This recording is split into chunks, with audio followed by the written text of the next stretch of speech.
This isn't just another tech launch. It's a thunderclap, a warning shot, and a wake-up call to the entire semiconductor world. Huawei has just pulled off what many in the West said was impossible.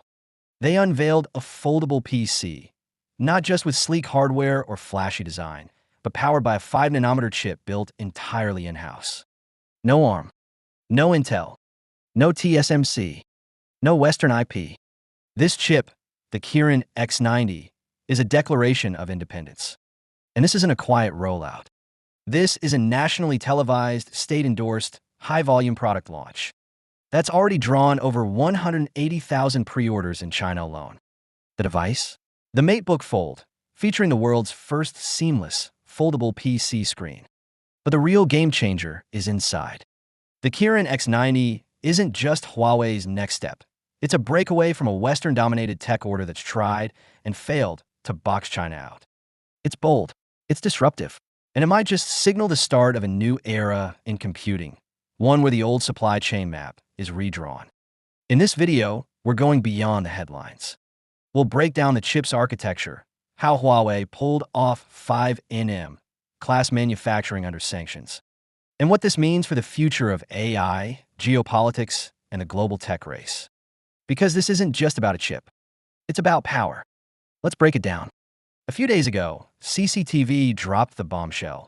Huawei's Kirin X90 chip is based on a 5-nanometer process. But what elevates this announcement beyond just another tech update is this. It was built entirely in China. No ARM license, no Intel IP, no TSMC fab line. This is monumental. Why? Because for decades, cutting-edge chip development has relied on a tightly controlled Western supply chain. The moment a company tries to deviate, they hit a wall. IP restrictions, manufacturing bottlenecks, or export bans. Huawei just smashed through that wall. This chip, the Kirin X90, isn't just for flagship phones. It's powering laptops. It's scaling across devices. Huawei confirmed it will be the beating heart of the new MateBook Fold, a revolutionary foldable PC unlike anything else on the market. Let's talk about that. Most so-called foldable PCs use twin displays with a central hinge. It's a compromise. It's not seamless. Huawei's MateBook Fold, one single flexible OLED panel. No break, no split, just fluid, uninterrupted screen space. A dream that's been elusive in the PC world until now. And here's where it gets wild. That display is being driven by the Kirin X90, a 5nm chip designed, tested, and fabricated entirely in China. This is where the global semiconductor narrative shifts. Because no other company outside the West, aside from maybe Samsung, has managed to close the loop on chip design, software, and hardware deployment at this level. Even Apple, the benchmark of vertical integration, still relies on ARM instruction sets and Taiwan-based TSMC fabs. Google's Tensor chips? ARM-based, fab by Samsung. Microsoft? Still tethered to Qualcomm and AMD. Huawei is building something different.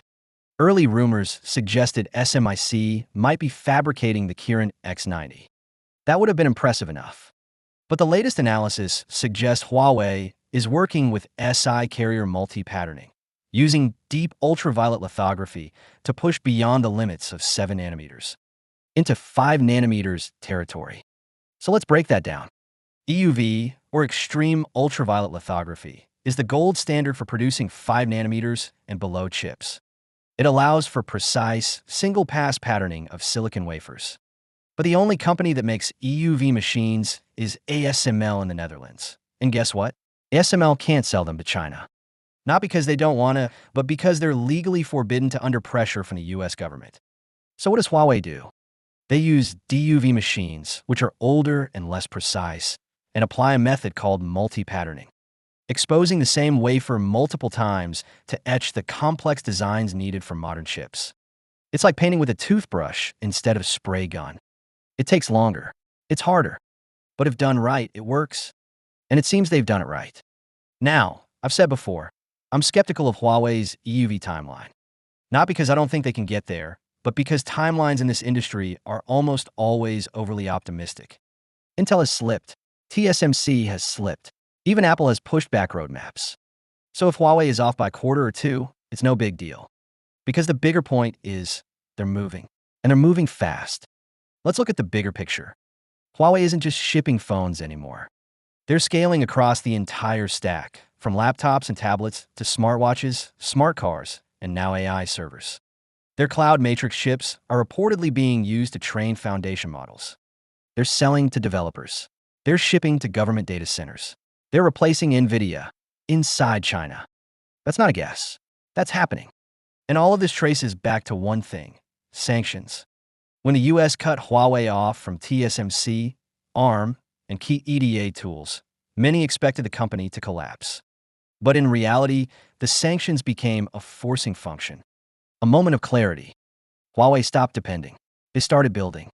Now, they're creating their own instruction sets, their own AI frameworks. Even their own Harmony OS platform is breaking free from Android's kernel. Meanwhile, in the West, Apple still pays ARM. Google still relies on Samsung. Microsoft is still on x86. Even NVIDIA, a titan of compute, relies heavily on Taiwan for its supply chain. Huawei is betting on itself, and so far, that bet is paying off. Yes, Xiaomi just launched its first in-house chip. But here's the truth: it's still based on ARM. It's still fabbed at TSMC. It's not real independence. Kirin X90 is. Let's shift to the political dimension. President Xi recently gave a speech underscoring China's need for technological sovereignty. But he also emphasized openness, win-win cooperation, and global engagement, if treated with respect. That dual message is key. China doesn't want isolation, but it won't tolerate tech colonialism. I believe that's reasonable. I've spoken to engineers, designers, and coders in Shenzhen, Hangzhou, and Beijing. They're not hostile. They're ambitious. They want competition. They want challenge. But they also want dignity. Which brings us to Washington. Trump's administration, and even Biden's continuity of those policies, have imposed some of the most aggressive tech restrictions we've ever seen. Export bans, entity lists, investment blacklists. The goal? Halt China's rise. But it hasn't worked. Even Jensen Huang, NVIDIA CEO, has openly said that these policies are backfiring. Instead of crippling China, they're encouraging it to build faster and smarter. Jensen wants competition. He wants to win in China, not by banning Huawei, but by beating them fairly. That's what real innovation is about. And you know what? Trump sometimes surprises us. He lifted sanctions on Syria, something no other US leader would have done. If anyone could pull off a diplomatic reset, it might be him. But it depends. Is he the driver, or are others steering the policy? That uncertainty could determine whether this chip war ends in cooperation or escalation. Meanwhile, on the ground, Huawei is executing. The US has threatened civil and criminal penalties for those using Huawei's Ascend AI chips. But with the Kirin X90 shipping now, those threats seem increasingly hollow. Huawei plans to produce 200,000 Kirin X90 units in the first quarter alone. Over 180,000 are already pre-ordered. That's not a test run. That's a product. Their phones are flying off shelves. Their wearables are expanding.